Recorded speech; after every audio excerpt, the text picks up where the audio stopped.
Our spotlight video is about our new vision called Terra 2.0. A lot of people think that Terra 2.0 is really just about 3 new pathways that we're offering that are Jumpstart 2.0 pathways. And while these pathways are great and the courses we offer will be engaging, Terra 2.0 is about a lot more than that.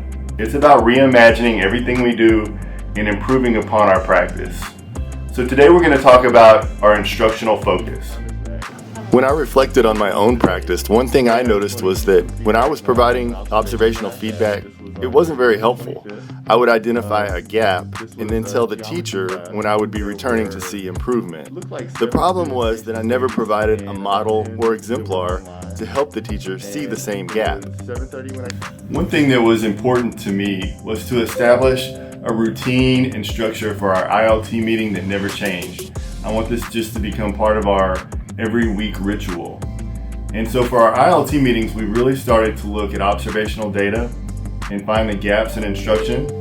And we look for school-wide gaps that we can address through PDs, through our instructional specialists. And so the first gap, as many of you have noticed, is student engagement is very low. The instructional leadership team has prioritized our instructional goal after reviewing data from previous walkthroughs and quickly realized that we did not have a clear focus, and the feedback provided to teachers varied and created a group of confused and anxious educators. We began reviewing data, current walkthroughs, and polling teachers to survey their needs and identified a critical area: intentional planning incorporating student-led engagement strategies and activities. Now we have created a plan for weekly rolling PDs that informs, educates, and models for teachers the instructional focus to provide valid and effective feedback for professional growth and student success.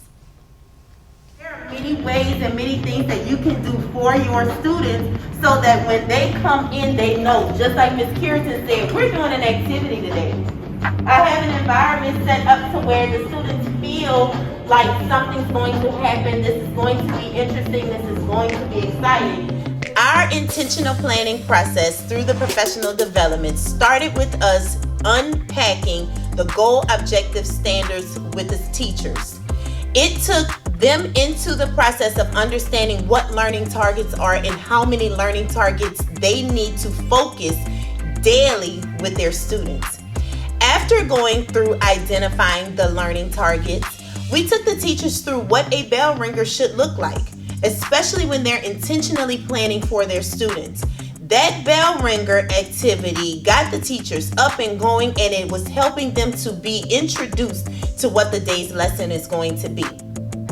After going through the bell ringer activity and getting the students back settled, the teachers back settled, we took them through the gradual release process, gradually understanding how to incorporate activities for the I do, the we do, and the you do activities. And helping the teachers understand that what's important is student-led discussions, students doing the heavy lifting. Even though the students may not all be here, taking them into the process of understanding how to incorporate virtual animated activities into their lessons to still get the kids incorporated into the discussion and the activities being implemented within the lesson. We took the teachers through a paperclip activity. That paperclip activity got the teachers to modeling on their own, productively struggling through the process of what that activity was supposed to be about. Some of the teachers asked for me to model, but that's not the purpose. The purpose is to get the students to productively struggle and for the students to create their own questions based on the struggle and the process that they went through. You're going to create some questions to be answered and to be asked. After you create those questions, notice you guys have those big sticky notes sitting on your table. After the teachers created those questions, they took those questions and created a gallery walk. Through that gallery walk, the teachers were able to walk from question to question to question and answer those questions based off of the process they went through the activity. Through that gallery walk, the teachers were able to understand how they can incorporate that type of activity in their lesson to get the students up and working. As you know, our work is never complete. The final step will be to implement a better feedback protocol for teachers. But at least now we know we have a focus. We have an exemplar, we have a model, so that when we provide teachers feedback, we can give them something to compare their instruction to. And we know from here we can only get better.